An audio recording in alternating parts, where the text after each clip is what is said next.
I haven't read Frank Herbert's Dune, nor have I seen the recent movie, but scenes from the cult David Lynch film are, however, imprinted on my mind. And I'm not just talking about Sting in his underpants.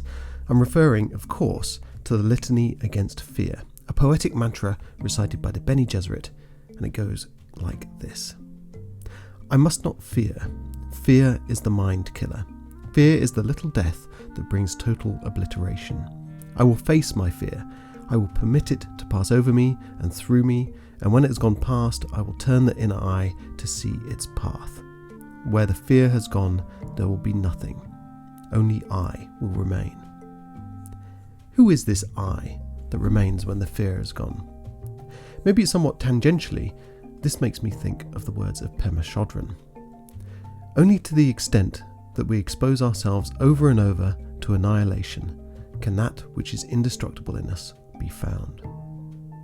This fearless I, this indestructible intrinsic self, could this be who we really are when we strip away all that we have accumulated, all that we cling to, all that our ego desperately holds on to give itself substance in this chaotic world of expectation that we've created for ourselves? Muji famously asked us to step into the fire of self-discovery, claiming that this fire will not burn you, it will burn only what you are not, and set your heart free. This is Conversations on Living, a podcast about how to be well, do well, and live well.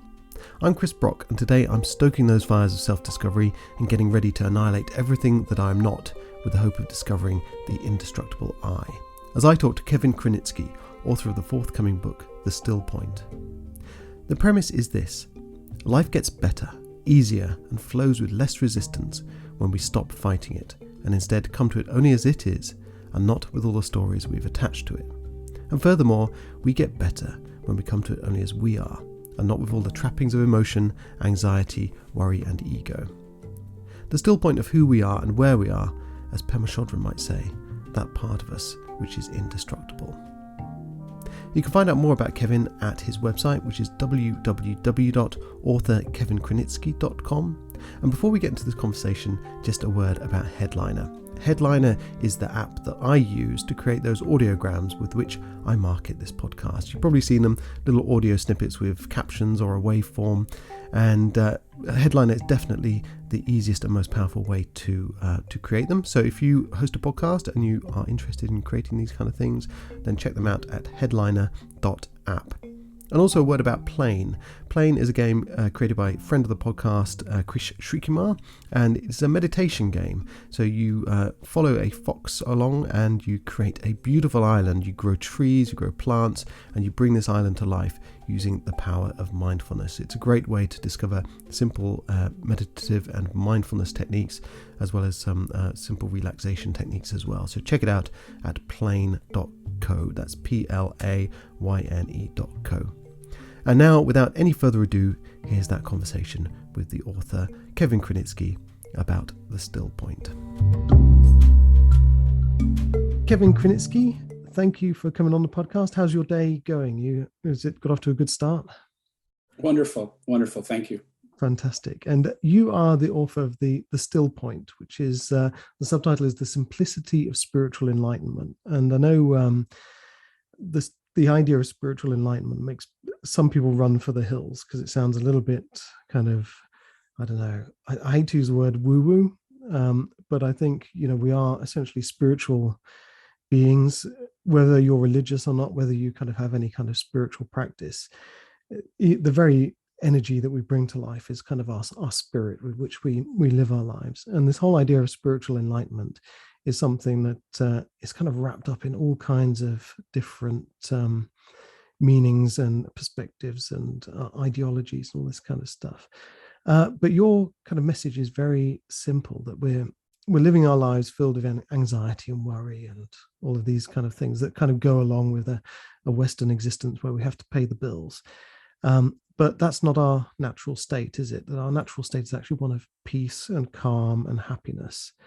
And that in order to find that peace and calm and happiness, we need to align with who we really are, which I think would be great to get into in a little bit. But first of all, I'd like to kind of know a little bit more about you and your story and how you came to write this book.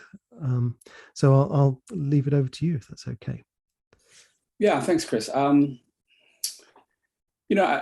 would say that in a nutshell, it was a lifetime of suffering and a recognition at a certain point that that was something that was my responsibility. Something that it wasn't being imposed on me from the outside. It was a choice. And about 6 years ago or so, a decision was made to kind of turn away from the world. It kind of had reached this crescendo point where these matters had interested me very greatly, and it became clear that I needed to turn away from the world for a while, and that happened. And early on in that period, I was just sitting one day quietly, sitting in meditation, and a thought came up that the book would be written, and it would be called The Still Point. And I had probably woken up the next day and said, okay, let's write the book. And of course, nothing came. But years went by. Years went by really as this simple practice of abiding as in and as our true nature. And about 4 years later or so, the book started to come. So in a nutshell, that was how the book was written. So you talk about this kind of lifetime of suffering. Are you just talking about a kind of the Western existential crisis that we're all chasing something that doesn't necessarily exist in order to feel fulfilled and happy? Or was this something much more kind of personal for you, kind of a crisis point that built up over time and then you finally said enough is enough? I had anxiety that kind of waxed and waned since childhood, and about 15 years ago or so, I met my now wife, and in meeting her, I call this kind of the path of relationship. But in meeting her, there was a very strong recognition that we both had, and that led to a very intense relationship that quickly also became very confrontational. Very, very much two individuals with very strong egos and ideas as to how they wanted things to be. And it created this somewhat perfect storm of an inescapable situation of someone who seemingly, I couldn't live without, she couldn't live without me. And yet we would, be in almost constant conflict. And that, initially led to, we both started, the Course in Miracles came our way. We both started to do the Course in Miracles, and there were some gains made in that. But, even after a decade or so of doing that, it was still very, very, there was still a lot of conflict and a lot of suffering. And it became clear there was enough intuition from that decade that it just became clear that the only way forward was that the conditioned ego structures would have to drop away, or we would kill each other, or something along those lines, and that then culminated in that period of stepping away from the world, together. She actually had kind of led the way in making some gains. I was still working a very full-time job and a full-time life, and after that point, we moved into relative isolation and really began to investigate this much more closely. So it sounds a lot like you had to choose between being kind and being right. Do you know what I mean? It was that kind of. I went through a kind of similar experience where I was so uptight about everything all the time, and in the end, I had to just start kind of saying almost like a mantra: "Let it go, just let it go, let it go," just muttering it under my breath. And then eventually, after doing this for weeks and weeks, I kind of suddenly found like, oh, I've let it go, and actually things are much better now. It's this whole kind of yearning to be right. And Byron, I don't know if you know Byron Katie, but she talks about there's a quote that she says where when I fight with reality, I lose, but only 100% of the time. And it's that to me feels like our kind of our root of suffering, this kind of fighting against what is, and whether it's in a relationship or whether it's our situation or whether it's just the state of the world, we're kind of constantly fighting against things that are, you talked about kind of almost like the immovable object and the irresistible force coming together, and I mean, was there a particular pain point? Was it a gradual acceptance that this is never going to change, so I need to change? Yeah, I think it was gradual. It was a gradual acceptance. I think that we bargain with the ego bargains. The ego Yeah. wants to survive. The ego wants to wake up. The ego believes it can be liberated, and of course it's simply a mistaken belief. Once Yeah. that's seen clearly, in a sense, the real work begins after that. Once it is seen clearly that the ego is simply doesn't exist, there is still decades, of course, of conditioning. And much like a freighter in the ocean, when you turn the engine off, that freighter is going to move Yeah. for several miles before it stops. So, in a sense, that is the time when the true work begins in eliminating that conditioning of the ego. And what did that work look like for you? Was it literally kind of removing yourself from your old situations, all the things that could trigger you or cause you to feel in a certain way or to respond in a certain way, and to just get out of there? In moving into relative isolation and just spending time examining and abiding as the still point, it eventually reveals its nature, which is both infinite and eternal. And all that means, of course, it's ever present. You recognize that our simple aware being has always been with us. We've called it I our entire life. And we can recognize this. We can go back to when we were 5 years old, 10 years old, 15, 20. That sense of I has always been present. It doesn't come, it doesn't go. You eventually see that is the case. So,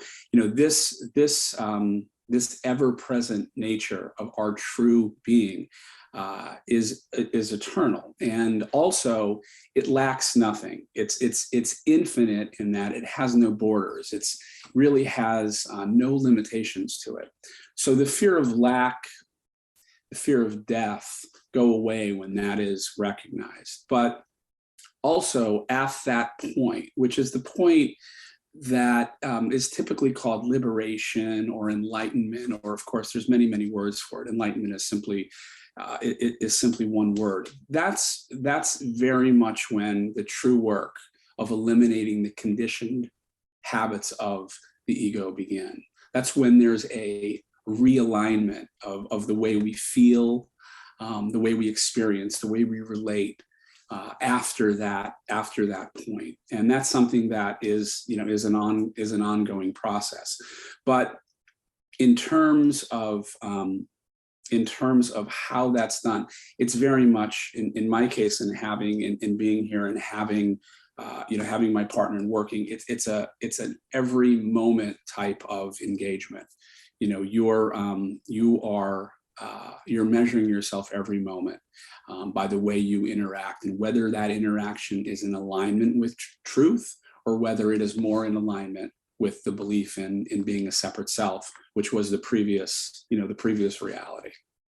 So it's kind of like becoming witness to yourself in a non-judgmental way, I suppose. Is that kind of one way of saying Yeah, it? I mean, certainly judgment is not something that we, judgment is not, when the recognition of the still point as what we are essentially comes, and that further step of understanding its nature, it's both ever present and infinite nature. You see that it's open, it's completely accepting. It's incapable of judgment, and the work becomes aligning aligning the way you live to that. So certainly, it doesn't include judging. It's simply not our function, so to speak, to judge. So, I mean, it sounds like the kind of thing you might experience in a kind of a very good meditation session. One of those meditation sessions where you really get in there and just for a moment, you kind of connect with this kind of sense of awareness and nothing more. And your ego drops away and there's nothing left there apart from just this kind of sense of awareness.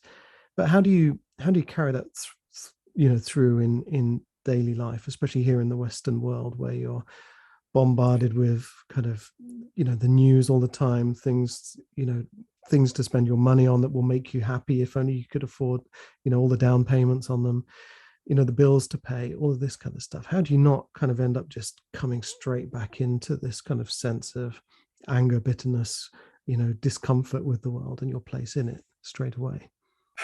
Yeah. Well, I think certain things fall away, like perhaps watching the news and then, following things like that. But the idea is to recognize the simplicity of your true nature, which is the simple awareness that you and I have right now. I'm aware. I have a perception of you. I hear you speaking. This simple awareness is the most obvious reality that we have. It's very intimate, yet we give our attention continually to just about everything but that. We give our attention to experience. We're much more interested in our thoughts, our feelings, our perceptions of the world, etc. So it's obscured. This ever-present true nature is obscured, and I think that's why in the book so often I direct people back to the recognition of their very own awareness, and that is what is called the direct path. We go directly to what we are, and then when that is recognized or glimpsed, and as you mentioned, it's something that many people now, certainly on this planet, have had that experience. It becomes the simple practice of going back to it over and over again and abiding in that as that. Because again, this is not you abiding as that. This is your true nature. This is what you have called I your entire life. And as you abide in that over and over again, certainly sometimes when you're sitting quietly in what you call meditation, or even in the midst of the world, of experience, of any type of experience, you go back to that which knows your experience and you abide as that. And it then begins, you begin to get that separation between what you are and the experiences that you're having. That's how over time the mind becomes reconditioned to live as that. How do we know when we've actually found our kind of true self, our kind of intrinsic self that you're talking about, and not just another representation of the ego? There is always many people when they go on the kind of path of self-discovery or self-improvement or something like that, they have an idea of who they would like to be. But how do they know it's not just a kind of another act or another version of their ego personality, and it is actually the kind of original core sense of self? If you ask yourself the question right now, am I aware? What is the answer? Yes. Yeah. See, yeah. You paused and then you said yes. In that pause, you went to the felt sense of being aware. This is not something intellectual. It's like when if you stepped on your cat's tail and the cat cries out. The cat doesn't intellectualize, am I in pain? It's known. Yeah. Just like you knew you were aware. In that very instant, you're aware of being aware. That isn't the ego. That's your true nature. So, I mean, in order to get there, we have to let go. We have to let go of everything we think about a situation. You just did it Yeah. you did it without doing anything. You asked yourself the question, am I aware? And you said yes. There was no hesitation. There was no, intellectualizing whether or not you were aware. You are aware, and you recognize that instantly without the mind being engaged. That's your true nature. That's the true nature of all. I mean, all day long we're being a kind of attention is being weaponized against us, if you like, and our judgment and our attention. Got the news media telling us what to be angry about. This is important. Pay attention here. There are gym, especially at this time of year, beginning of January, you've got gym membership saying, hey fatty, you're never going to be a good person unless you join our gym. And you're like, yeah, I'm a terrible person. Oh gosh, I've eaten too many pies over Christmas, and also I need to buy that holiday because otherwise I'll never be happy, and I need that car.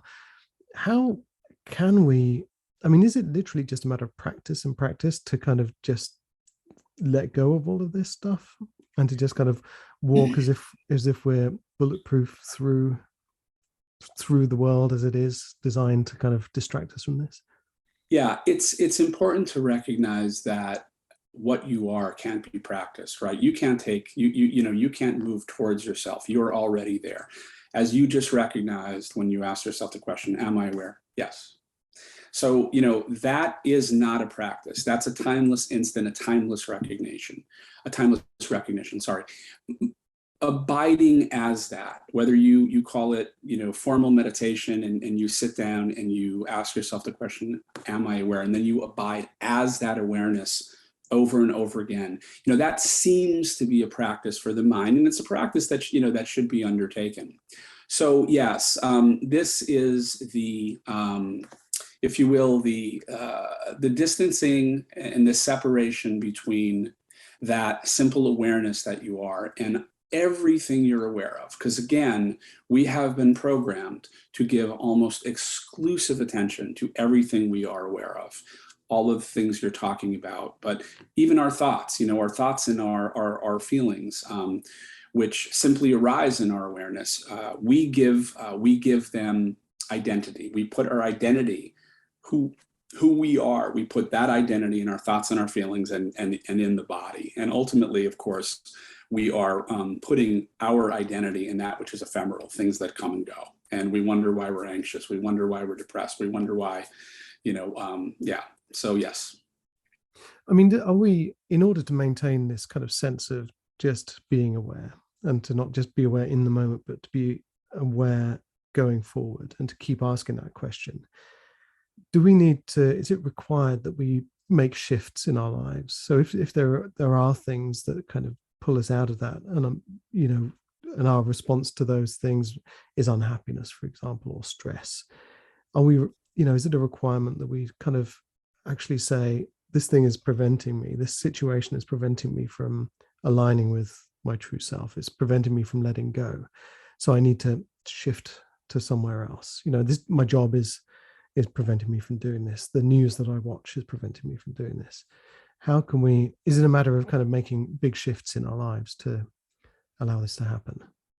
Your awareness and the awareness of any sentient being is available at any time, under any circumstance, regardless of any experience that you may or may not be having, whether it's pleasant, whether it's unpleasant. It's always available. It is always available. Otherwise, experience wouldn't be possible. Awareness is your true nature is already present for any experience to arise within it. So ultimately, no. However, is it possible that shifts will occur? Absolutely. Absolutely they may occur, and circumstances may change, and certain people may turn away from certain things as this becomes something that begins to colonize their interests, so to speak, for whatever reasons. But it's important to recognize that what you are always and already aware. You are always already the self-aware still point, regardless of what your circumstances are on the outside. So I mean, it's just the practice, I guess, then is to just connect with that awareness. So to kind of say I'm so when you're unhappy, kind of say I'm aware I'm unhappy, and I'm going to connect to that kind of still point of awareness. Yeah, it's to shift the attention from the emotion or the feeling of being unhappy to what is it that knows that. And Yeah. that is the same as asking yourself the question, am I aware? But in the midst of experience, when we're having an experience, we can say, what is it that knows this experience? And that is your aware being. It's utterly changeless. And again, abiding as that over time begins to reveal its qualities, if you will, its inherent qualities.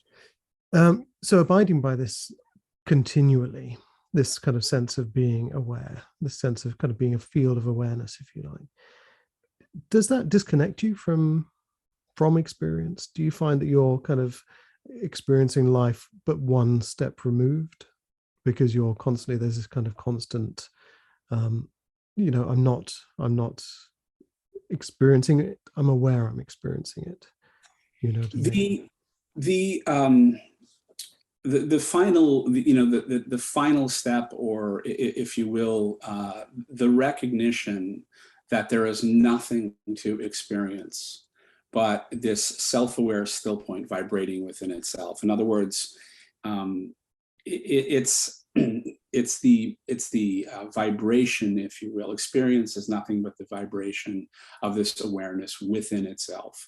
So there's absolutely no removal from experience.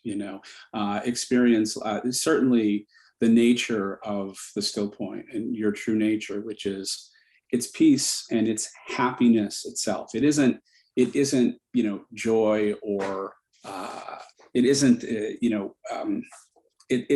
it's happiness itself, and that life becomes more peaceful and more happy. Experience is experienced in the same way, as you don't lose experience, or you're not distanced from experience in any way. So what happens to things like fear and desire? And I mean, do you find that like you I had a conversation with Tom Cronin, who's an Australian, quite a well-known Australian meditator, and he was talking about, we have this urge to fill a hole, but when we're buying things, we're consuming things because we feel like it will make us complete. But when we actually connect with who we are, we realize there is no hole. And so everything, all of these kind of things, this desire for more stuff, or all these things that are supposed to make us happy, or whatever, actually becomes a kind of futile exercise that just leaves us more and more hungry, if you like, because there is no hole to fill.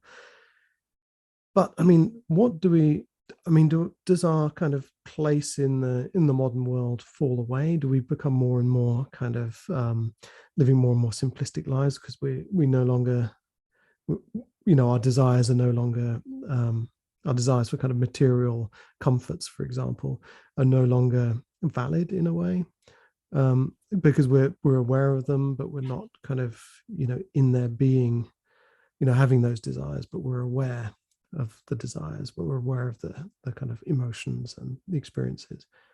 Yeah, I mean,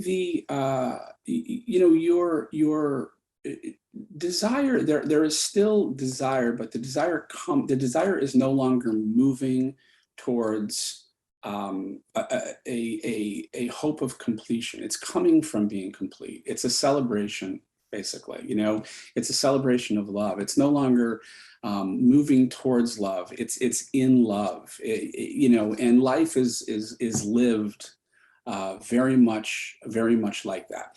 It's there are without a doubt shifts that occur, and in terms of in terms of that, that the cloyingness, so to speak, will gradually dissipate. But again, it's replaced. It's replaced by being seated in love and moving towards. If you move towards anything, it's really to celebrate that newfound, recognition and realignment. Can we still be effective in the kind of obligations of our days? Effective in our office jobs, 9 to 5, effective in, being present in a kind of unjust world when we are coming from this kind of serene space of love and awareness? Can we still get out there and be angry when we need to be angry, and kind of reactionary when we need to be reactionary to whatever it might be, injustice, kind of, the destruction of the natural world, or whatever it might be? We're not disabling ourselves, becoming too passive in a way. There's in many ways you're more effective at anything you undertake because you're in presence and you're not adding anything to that.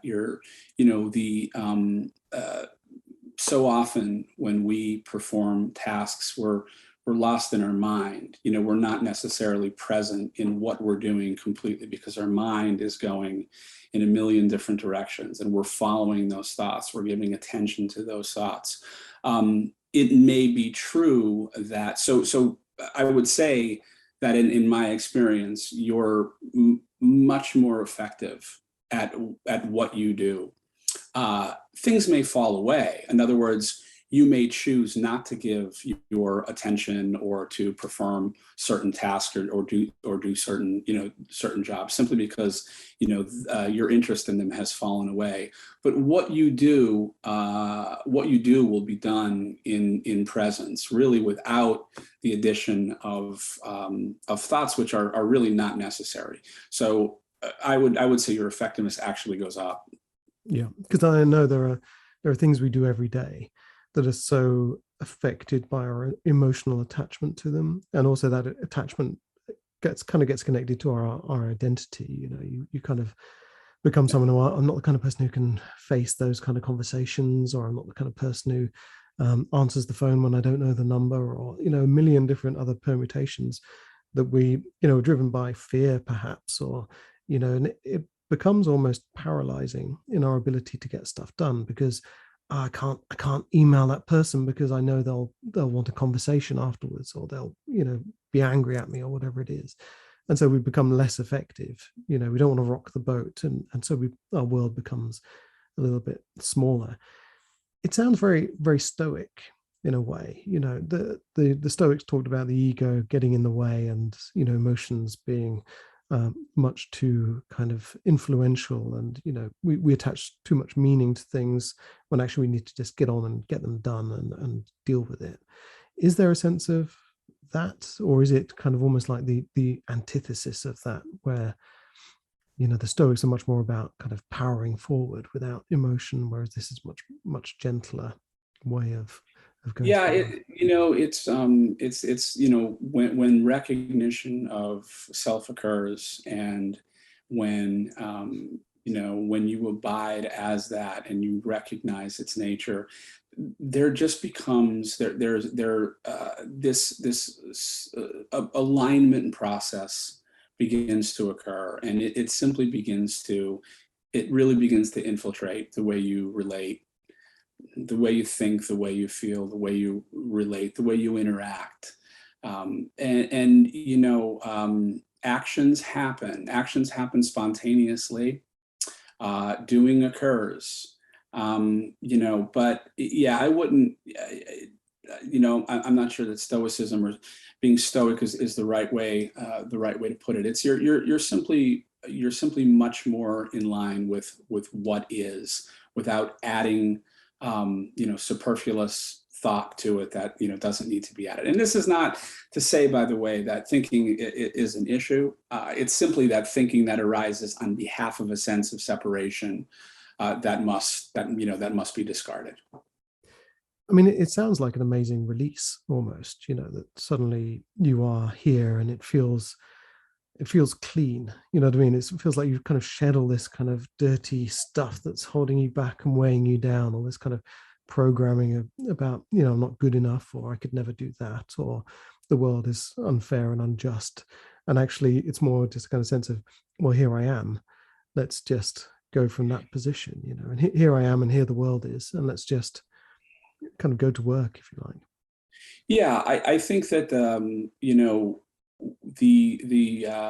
recognition certainly eliminates the recognition of your true nature as the still point, and the recognition of its qualities eliminates that smallness, if you will, as you were talking about. If anything, the world is seen as a classroom. The world, you recognize that the world is there because it's exactly what we need to wake up to this. It's the catalyst that we need to wake up. So you stop judging. You stop judging the world, and in many ways, you stop trying to change the world, because in reality, the recognition of self, when you recognize your being as the self-aware still point, it isn't a solitary recognition. It's recognized as the being of all. This is shared. This being is shared.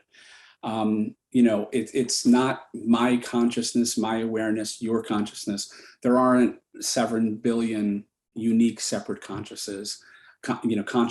There's one awareness. So in a sense, it's a freedom for all in that recognition. And as a result of that,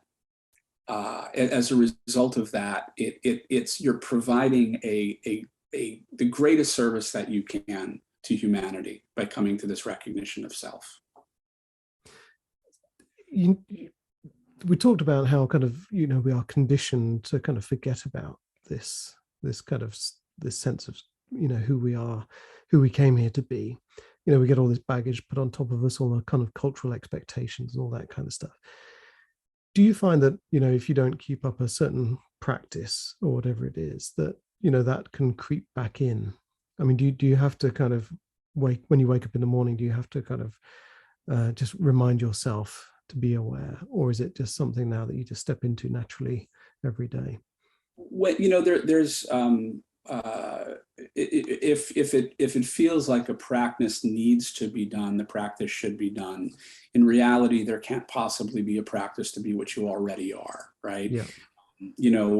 There's no path to the self. You are yourself, and that's the reality. But the mind, the mind is very much tied up in externals. The mind is very much wed to identification with form, and not just the form of the body, but thought forms, and our feelings and our emotions. So there, in truth, it isn't a practice. But if you feel that a practice should be made, you make that. You make that effort. You make that effort.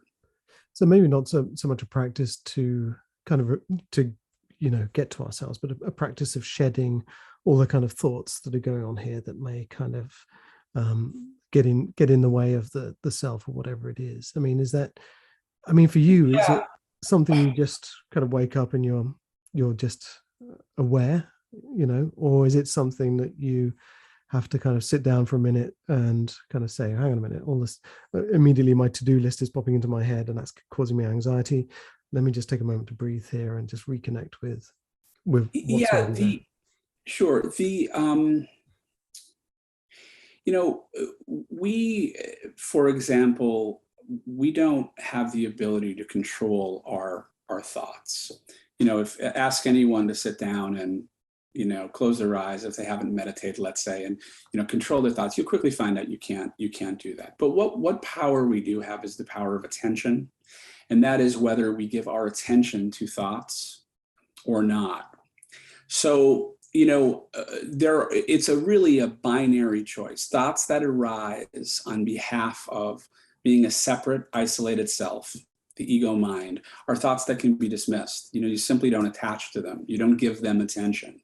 And in that case, so if you want to call that the practice, so to speak, this realignment practice, you don't give them attention, and eventually you're withdrawing that energy from them. You're not resisting them in any way, shape, or form. You completely let them be, but you simply don't follow them and give them attention. And they tend then to arise less and less over time. So, these ideas of the to-do list or psychological time idea, it's Monday and that means something. Over time, these begin to wash out, and life really becomes concentrated in the now, living in the now. And whatever is necessary in terms, people hear that and they perhaps get a little concerned. Whatever is necessary in terms of memory as needed, it's there when it's needed, but it's not referred to. You don't live in a constant referral to the past or worrying about the future. Okay, so I mean, so you know that it's there. The future's there. You have things to do, but there's not this of sense of, oh God, I've got things to do. Yeah, no one has ever experienced anything other than now. When we have thoughts about when we have memories, they're simply thoughts about the past we're having now. And the future never comes, it's now. And that's very clearly recognized. The now and the sense of now and here is a great clue, because it is the still point. It is the self-aware, it is the self-aware still point. So yes, there's absolutely no concern, for example, when you perhaps meet a friend that you haven't, seen for a year or two. Anything that you need in that conversation is there. You don't lose that in any way, shape, or form. It's just that it's something that doesn't inform your now. It's not continually referred to. Does it give you the ability to kind of find peace and kind of composure in any situation? So you could be there, your wife is giving birth, or your boss is kind of tearing a strip off you for, you've handed in the report late or whatever. Does it give you the ability to just kind of compose yourself and just say, okay, this is happening now, and I'm going to respond to this situation in the most effective way possible, rather than going, oh my God, this is awful. What the hell's going on? Why is my boss being so angry at me? And, my wife is here giving birth. My boss is on the phone. It's all too much. Are you just much more capable of dealing with? Yeah, the still point, your true nature is peace and happiness itself. That that is what you are. That is your nature. So the recognition that that is always with you, that is always available. And yes, it does. It tends to be. At first, it's perhaps as things get heated up and circumstances, you can retreat to that. You can retreat to that which is always present, which is peace and happiness itself. And then over time, that peace and happiness just begins to permeate, it takes hold, so to speak, and it truly permeates all experience. It doesn't mean that you won't occasionally get pulled away from it. It doesn't mean that you occasionally won't, react in a way that isn't consistent with it. But you will recognize this much more quickly and realign yourself to it very quickly. Jung, I'm quite interested in Carl Jung. He talked a lot about dipping beneath the ego and some of the kind of voices we can hear, if you like, or the messages we get from our kind of more subconscious self. When you are kind of in the still point, do you ever find a kind of a perspective on reality, or a perspective on yourself, or even kind of ideas of how to be in the world that you would not necessarily have received had you still been kind of caught up in all the emotions and all the inputs? Do you ever kind of find a kind of wiser, deeper wisdom within yourself that you hadn't noticed before? This still points the seat of true wisdom and true intelligence. And when you abide in and as the still point, it's when you have access to that true font of intelligent infinity. Yes. And I mean, does that give you? I mean, is it still all of these things? I think if I was to kind of connect with my still point and be in that still point, I probably wouldn't want to even function in the material world anymore. I'd probably be like, this is where I am.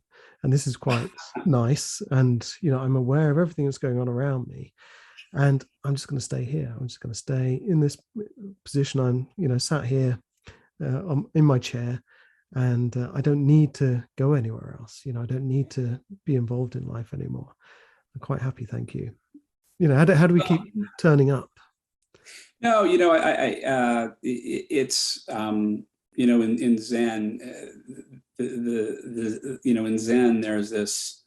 They talk about how at first, the mountains are mountains, the rivers are rivers, and then the mountains are not mountains, the rivers are not rivers.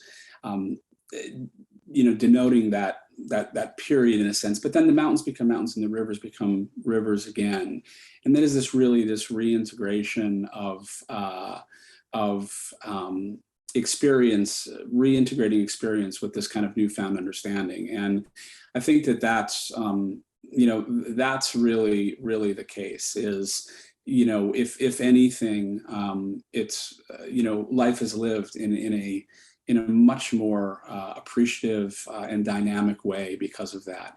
It's not that you simply want to sit in the corner and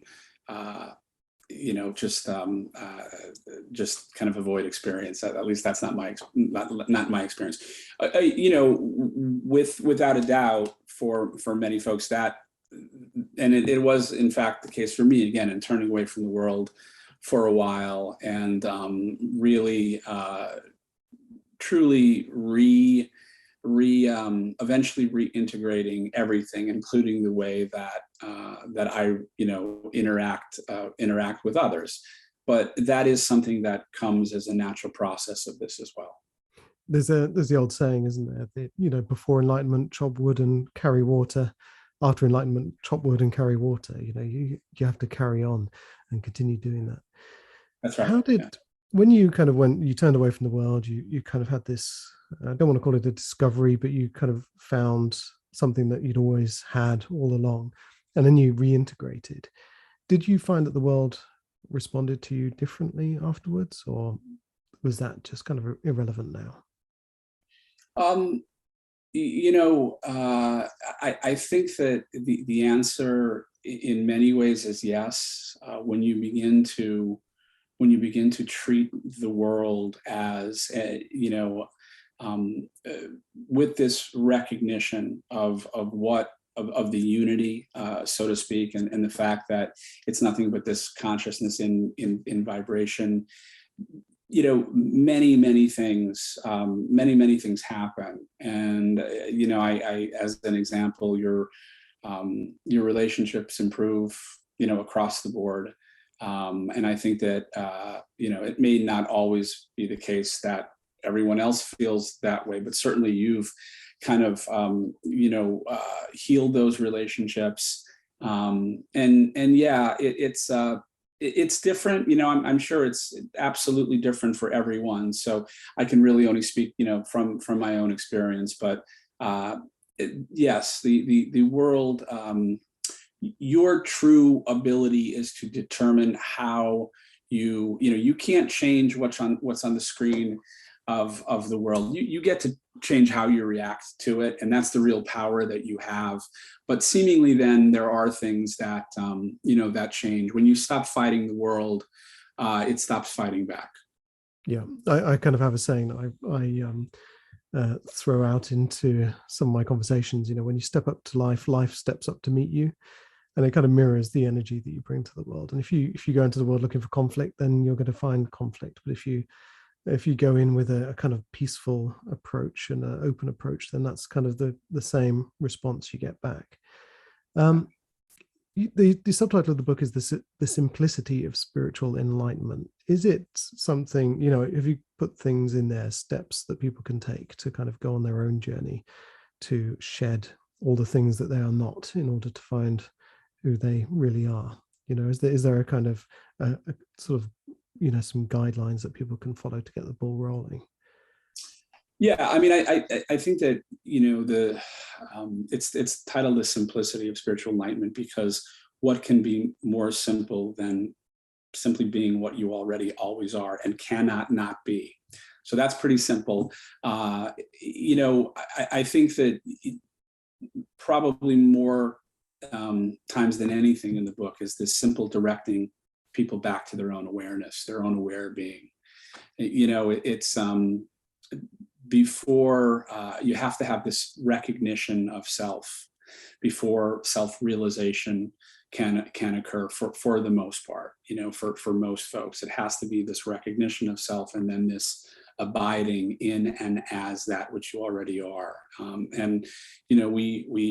We access it simply by asking ourselves, am I aware? And eventually you don't need to ask that question, but certainly for those who are beginning this or are moving towards this, that's very, very helpful. And then taking that time to recognize that, abide as that, and then contemplate. You begin to get a little bit of separation between that which is the unmanifest self, your true nature, and your thoughts and your feelings and everything that arises from that. And then that can be exploited. Then you can abide in and as yourself, and you can begin to see those distinctions more and more clearly over time. Can you use it as a kind of tool for self-mastery? So, I'm overweight. I know I need to go out and do more exercise. I don't like going and doing exercise, but I'm aware that I don't like it, but I'm going to go and do it anyway. You talked about becoming much more effective. Can you use it to become a better version of yourself, someone who is more tolerant or more disciplined, or that kind of thing? Yeah. This recognition is kind of the cure for a lot of things, but the recognition has to come, has to happen. And people will ask about diet, or that this is the ultimate. The recognition is the ultimate. In a very real way, that it takes care of itself. It takes care of itself once we recognize and abide over and over and begin to realign. Our life becomes realigned with that. So yes. There's a quote. I hope you don't mind if I just Google it very, very, very quickly. It's from Anton Chekhov, and I've saved it here on my phone. So I'm just going to dig it out because it really resonated with me for a minute. And if I can find it here, and he talks about only during hard times do people come to understand how difficult it is to be the master of their feelings and their thoughts. Is it that say your pain point, if you like, and I think for a lot of people, these kind of transformational experiences through their lives come from a kind of pain point. I don't want things to be like this anymore. But say one of your weaknesses is alcohol or something like that, and you're doing really well, you're feeling rested, you're very much kind of abiding in this kind of still point and being aware. But then you have a terrible week, and everything starts to fall apart. You've lost your job, whatever it is, or you're just very, very tired, you've been ill, something like that. And then you just want to drink, and you're like, I'm aware that I want to drink, but I want to drink. So is it something that is it like a fair weather kind of sense of being, that when things are going well, it's very easy to be in this kind of still point of awareness? Or is it something that's harder to do when things aren't quite going your way and you're tired and your defenses are down, if you like? Yeah, it's true that especially during the earlier stages of this realignment process, things like more unusual circumstances in the world, difficult circumstances in the world, body illness, things like that can tend to pull you back into this egoic identification. And with time and really immersing yourself in and as the still point, that even those circumstances begin to align as well, so that things get a little harder, and you find, well, you didn't lose your peace and your happiness. You didn't go into experience so much that you you lost it. So yeah, it is absolutely true that particularly in the early stages, and that the time of all this, every mind is configured differently, so it's different for everyone. But yes, there's no question about that. And yet the approach is the same. It's this continual referring to what is it that knows this experience, and then abiding as that. There's a poem or a few lines by Rumi, the Sufi poet, and he said, "These pains you feel are messengers. Listen to them." This, when you're in this kind of still point of awareness, and you're having feelings, you're reacting to certain stimuli, but you're aware of it. Are you able to use kind of these kind of emotions rather than just being in the emotions, but you use them as kind of signposts, if you like, to say, "Oh, hang on a minute, I'm feeling this way about this situation. I can use this to, steer myself in a different direction, or to, be careful with my responses, or to, better know myself and be, a kind of master of myself." Yeah, and your sadhana is anything that's, if something truly bothers you, then that's your sadhana. That's something that you definitely should look at. And without a doubt, in the book I talk pretty extensively about the very high value of when one is sitting and maybe has very intense emotions and sensations within the body. If we have fear, we have anxiety, there are sensations associated with that, and there are thoughts that go along with that. This idea of removing thinking from that process, severing the thought, and sitting with the raw sensations in the field of awareness, and not labeling them, but sitting with them, bringing them very, very close. This is something that's very, very, very, very important. Typically what happens is we engage our mind and we engage thoughts. And at that point, we're kind of lost, because now we're deeply into a conditioned set of beliefs and systems already. And we're into the fear, we're into the anxiety, wherever it might be.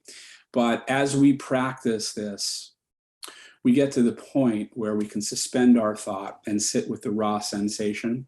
And as a great non-dual teacher called Jean Klein, who said, this is a very high art. And it is, it's a very high art, because it brings us to the recognition when we do this of the fact that the only true substance of these sensations, the only substance of this fear, is ultimately the love underneath it. That's really quite powerful. I was thinking there for a moment about the power of language, because you're right. We do label everything. Everything becomes based on words. We sit there in quiet contemplation, but it's just words coming over and over again in our heads. And there is that the words become a kind of shorthand for the feelings and for the sensations. But they're not the sensations. They're a kind of a really diminished version of the sensations. But when you strip that away, what you're getting is so much more, it's deeper, it's more textured, it's more kind of visceral. Is that kind of, we talk about the void and don't stare into the void. And I can imagine this can be quite intimidating for some people, to just the idea of doing this, of kind of letting go of the ego and just unleashing who we might be underneath it from a kind of real feeling, sensational kind of aspect. Can it be scary? Yeah. Can it be frightening? It's the only, the fear comes from the mind alone. The mind is seemingly, creating that.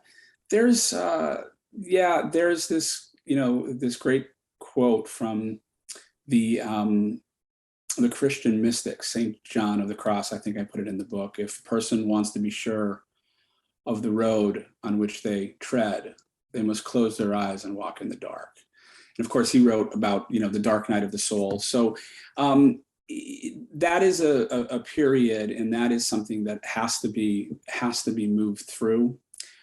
This sense of nothingness, this sense of void, if you will. The still point is not nothing. We can call it a pregnant emptiness. It's fullness in potential. it is certainly not nothing. But to the mind, the mind which tries to hold on, the ego mind which tries to hold on desperately to its own identity, it intuits something greater than itself, but it cannot intellectualize it or understand it in any way, and that creates the sense of fear. So that part of the journey takes courage to move through. I've known people who have tried something like meditation, but just really brought back terrible memories and all these kind of traumatic experiences that they kind of pushed down for a long time. Do you think that you have to kind of deal with this stuff and kind of travel down that kind of crowded road of all your bad experiences, all your bad memories, your shame, your guilt, the injustice that has been kind of put upon you, and travel through that in order to reach this point and just be kind of done with all of that? And then what you have to do is to recognize your true nature. You have to recognize the self-aware still point. You have to recognize the fact that it doesn't come and go, that it is ever present. It is not bound to birth or death. You were not born. You will not die. That is critical. It's critical to recognize that it is shared, meaning it has no borders. It's limitless, so it has no lack.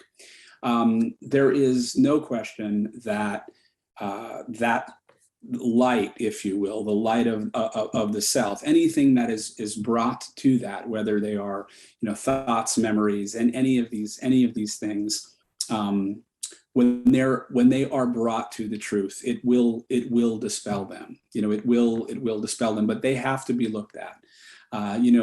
With any of these things, we can't learn, we can't live without anxiety until we learn to live with it. We learn to look at it. And this is what we were just talking about when we mentioned the fact that, you can decouple the thinking aspect from the sensation aspect of all of these traumas and, memory, any of these. Ultimately, we're dealing with fear. We can boil this all down right to fear. And when we practice that high art of decoupling thought from it, and we sit and we bring those sensations close, we do not push them down, we do not turn away from them. When we have the courage to sit with them, they will reveal themselves as nothing but their source, which is love.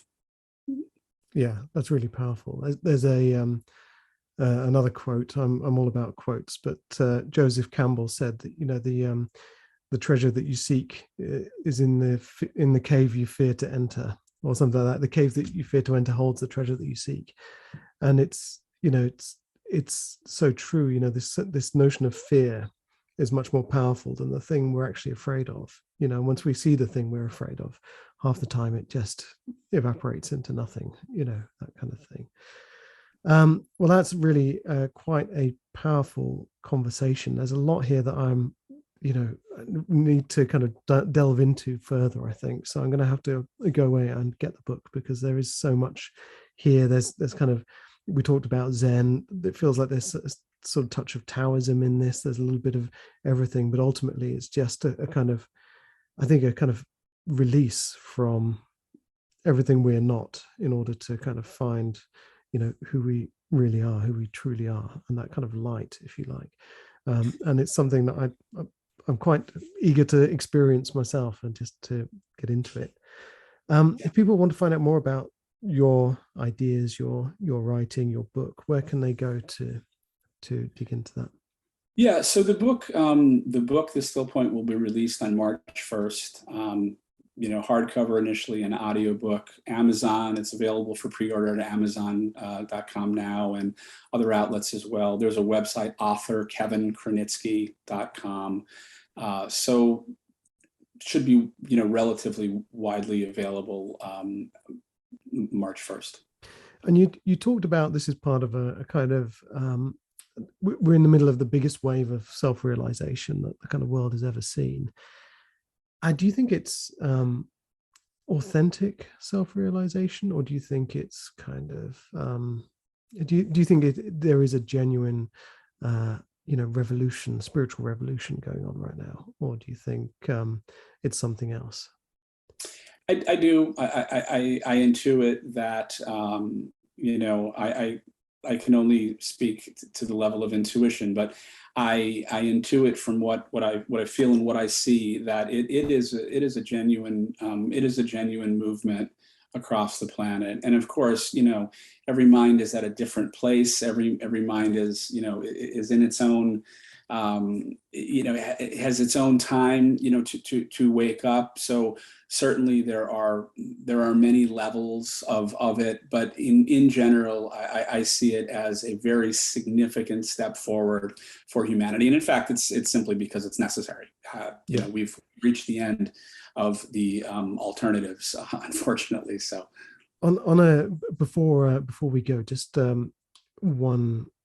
You talked about the environment. Do you think aligning with our true selves also requires a certain alignment with the planet, with nature, with, do you think that they are part of the same thing?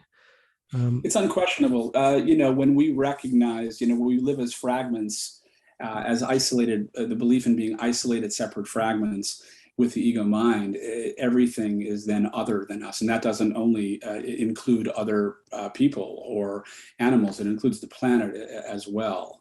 When you see and you recognize consciousness as what it is, which is a unified whole, then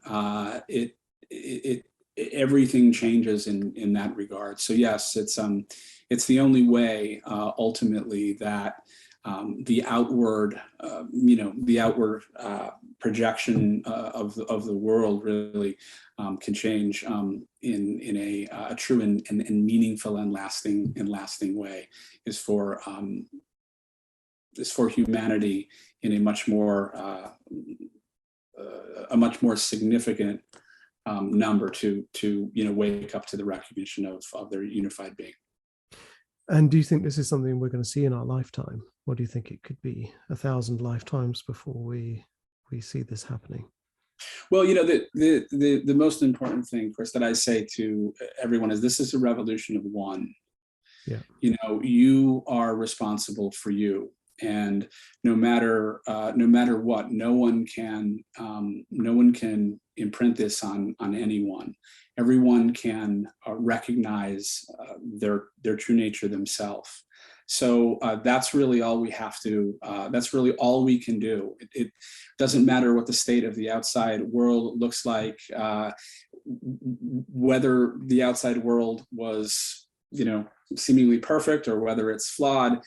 We still have a responsibility to change our mind and to recognize what we are ourselves, and that's all we can do, and that's all we need to do ultimately as well.